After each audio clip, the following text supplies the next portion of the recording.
bersibuklah yang namanya ngurangi timbangan, sibuklah yang namanya menyelip-nyelipi buah tuh, buah elok diselipi buah busuk. Itu orang jahiliyah dulu. Nah, sampai kini pun ada yang niru masih. Sampai kini masih ada yang niru juga. Nah, kalau Nabi SAW cara berdagangnya beda. Berdagangnya macam mana? Timbangan tuh sempurna, lah sempurna ditambah pula. Misal beli 1 kilo ditambah 2 mato. Nah, kalau Nabi SAW berjualan dipisah barangnya. Ini kau barang elok, harganya 10.000 sekilo. Misal manggo ya. Nah, ini barang ini sudah agak lama, 8.000 sekilo. Dipisah. Jadi orang beli itu tidak sehati bahasa gitu. Jangan pas beli busuk harganya mahal. Dan lagi balik orang. Jadi ketika Nabi Muhammad SAW berdagang itu luar biasa, sampai Sayyidah Khadijah takjub. Sayyidah Khadijah ini istri Nabi sallallahu alaihi wasallam. Sayyidah Khadijah takjub, kok bisa yang lain tidak sebanyak ini untungnya, Nabi bisa sebanyak ini untungnya. Kenapa? Nabi ketika berdagang apa? Jujur. Tidak ada cerita nak nipu dah. Tidak ada cerita nak bohong dah. Nah, itu. Kalau kita berdagang tidak macam mana untung besar. Nah, macam mana untung besar. Kalau Nabi berdagang dah macam mana orang puas. Nah, itu. Nah, itu boleh kita tiru kalau kita berdagang kan. Jangan kurangi timbangan, jangan membohongi daripada barang yang kita jual. Nah, insya Allah berkah jualannya, dagangnya insya Allah berkah. Dan berdagang inilah diantara jalan kalau nak kayo. Nah, kalau nak kayo diantara jalannya apa? Ke berdagang tuh. Karena kalau berdagang itu pintu rezekinya dari mana-mana. Kata Nabi SAW, pintu rezekinya ada 7 kalau orang berdagang tuh. Kalau pekerjaan lain, kantoran, nah 1 jalur rezekinya. Nah, kalau orang apa lagi? Orang kerja jadi PNS 1 jalur. Tapi kalau berdagang 7 pintunya. Nah, luar biasa. Nah, dan ketika berdagang niatkan mengikuti daripada apa yang dulu Nabi Muhammad SAW lakukan, sehingga dapat pahala kita berdagang. Tiru cara Nabi berdagang, contoh syariat-syariat Nabi dalam berdagang, maka bernilai ibadah yang semacam itu. Baik, kita balik ke ceritanya Sayyidina Abu Bakar. Jadi dahulunya Sayyidina Abu Bakar ini sebelum ketemu Nabi, Sayyidina Abu Bakar ini pedagang. Pada masa jahiliyah, sebelum Nabi Muhammad SAW diutus menjadi Nabi dan Rasul, sebelum diangkat jadi Nabi dan Rasul ketika umur 40 tahun, ya, dahulunya Sayyidina Abu Bakar ini pedagang. Adapun sebab keislamannya beliau, Sayyidina Abu Bakar As-Siddiq, yakni beliau ini bermimpi. Jadi wasilah mimpi. Sayyidina Abu Bakar As-Siddiq bermimpi. Di dalam mimpinya itu seakan-akan beliau sedang di Syam, di tanah Syam. Ketika di Syam tersebut, dalam mimpinya ya, beliau melihat bahwasanya ada matahari dan bulan jatuh di atas pangkuannya beliau, Sayyidina Abu Bakar As-Siddiq. Ketika jatuh di pangkuannya beliau daripada matahari dan bulan dalam mimpi, ya, kemudian beliau rangkullah dengan apa? Dengan kainnya ke dadanya daripada matahari dan bulan tersebut. Mimpi apa artinya? Ya, sehingga Sayyidina Abu Bakar As-Siddiq ini sebelum Islam nih cerita.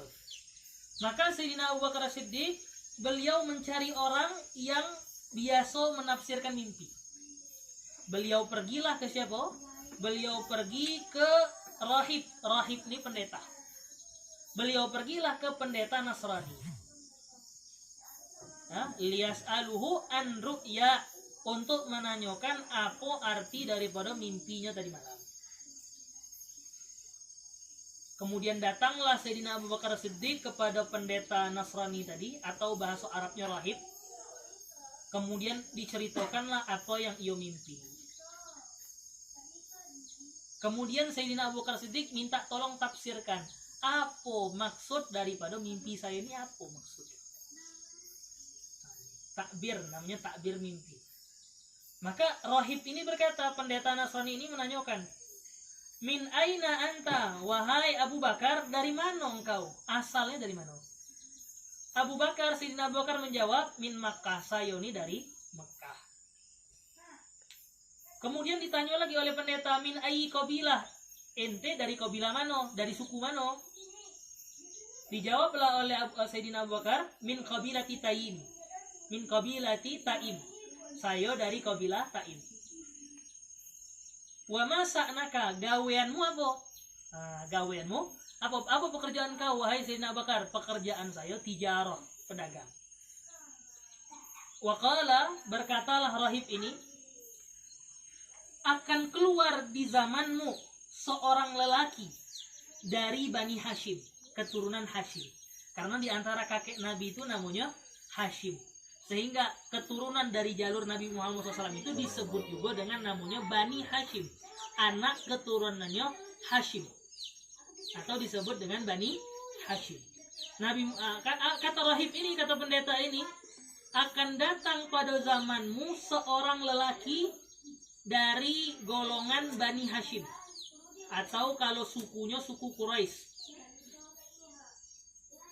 Ya, yang disebut dengan orang-orang dengan sebutan Muhammad Al-Amin.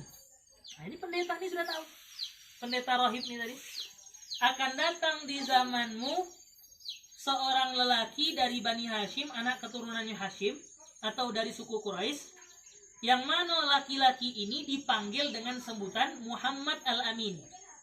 Jadi Nabi Muhammad SAW sebelum jadi Nabi, orang sudah gelarin apa? Al-Amin.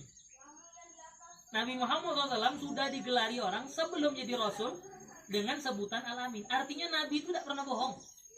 Dapat dipercaya. Segala masalah yang diajukan dengan Nabi selesai masalahnya. Kisah yang sangat masyhur kan kisah ketika Mekah ketika itu kena banjir. Sehingga Hajar Aswad tadi berpindah dari tempatnya.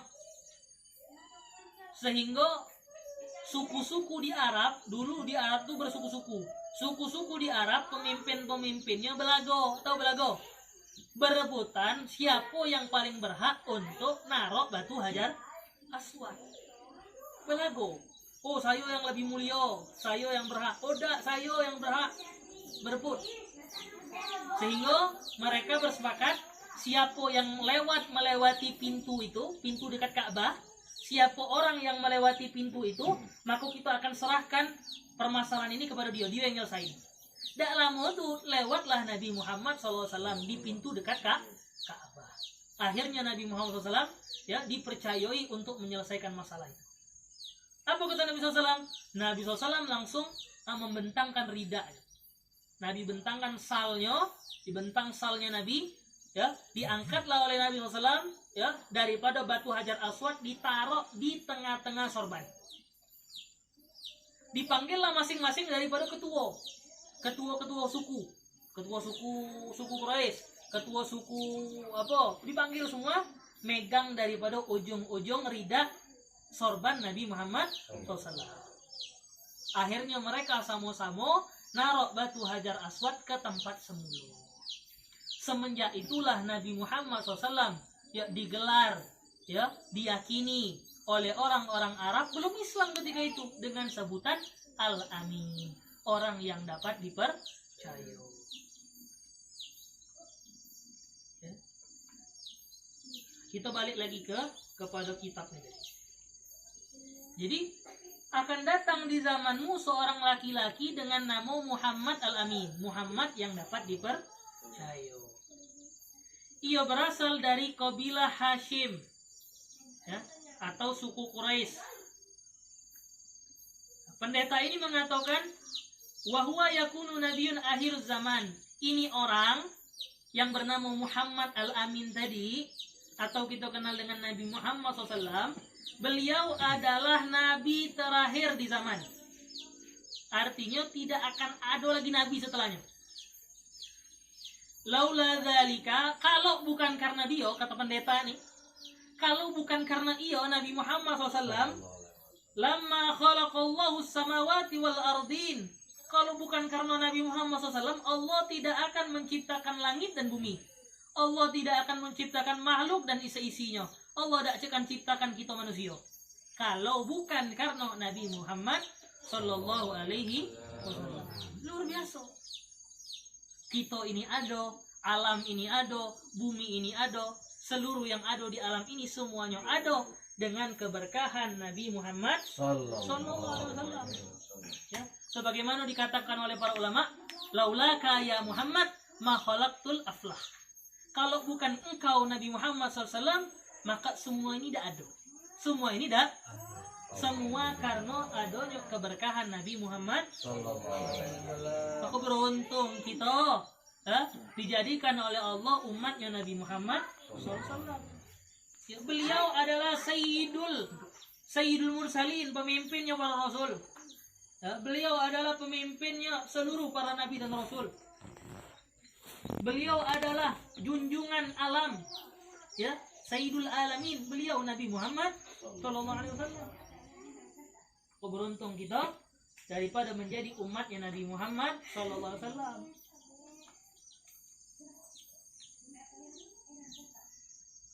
Ya, disampaikan lagi oleh pendeta Nasrani tadi. Ya, kalau bukan karena Nabi Muhammad SAW, Allah tidak akan menciptakan Nabi Adam alaihissalam. Allah tidak akan ciptakan Nabi Adam alaihissalam kalau bukan karena Nabi Muhammad SAW. Sebagaimana yang tertulis di dalam kitab Maulid Simtud Durar, awwalu mahlukin khalaqahullahu ta'ala nuru nabiyika Muhammadin sallallahu alaihi wasallam. Ya, di dalam kitab Maulid Simtud Durar, Al-Habib Ali bin Muhammad bin Husain Al-Habsyi, beliau mengatakan, ya, di antara makhluk yang paling pertama yang Allah ciptakan itu apa? Bukan manusia, bukan langit, bukan bumi, bukan jin, atau apapun itu. Tapi yang paling pertama Allah ciptakan, yakni nur, cahayanya Nabi Muhammad Sallallahu Alaihi Wasallam. Kalau bukan karena Nabi, kita semua tidak ada. Maka kita ini ada karena keberkahannya Nabi Muhammad Sallallahu Alaihi Wasallam. Luar biasa. Nabi Adam alaihissalam senantiasa ketika diturunkan ke bumi oleh Allah Subhanahu wa taala, meminta ampun kepada Allah Subhanahu wa taala, ya, diampuni akan kesalahannya itu karena apa? Karena beliau bertawassul dengan nama Nabi Muhammad sallallahu alaihi wasallam. Ketika ditanya, "Kenapa engkau menyebut nama itu wahai Adam?" kata Allah Subhanahu wa taala, "Kenapa engkau menyebut dengan nama tersebut, nama Muhammad sallallahu alaihi wasallam?" Ya Allah, kata Nabi Adam alaihissalam, aku meyakini tidak mungkin ada satu nama yang disandingkan dengan namamu di pintu surga. La ilaha illallah Muhammadur Rasulullah. Nama itu pasti bukan nama sembarangan. Pasti itu adalah nama kekasihmu ya Allah. Yakni namanya disandingkan, ya, dijejerkan dengan namanya Allah Subhanahu wa taala. Luar biasa. Ya. Menikahnya Nabi Adam alaihissalam dengan Siti Hawa, apa maharnya? Maharnya yakni salawat kepada Nabi Muhammad sallallahu alaihi wasallam. Nah, kita lanjut lagi. Ya. Beliau mengatakan, pendeta ini mengatakan, kalau bukan karena Nabi Muhammad SAW, tidak ada nabi-nabi, tidak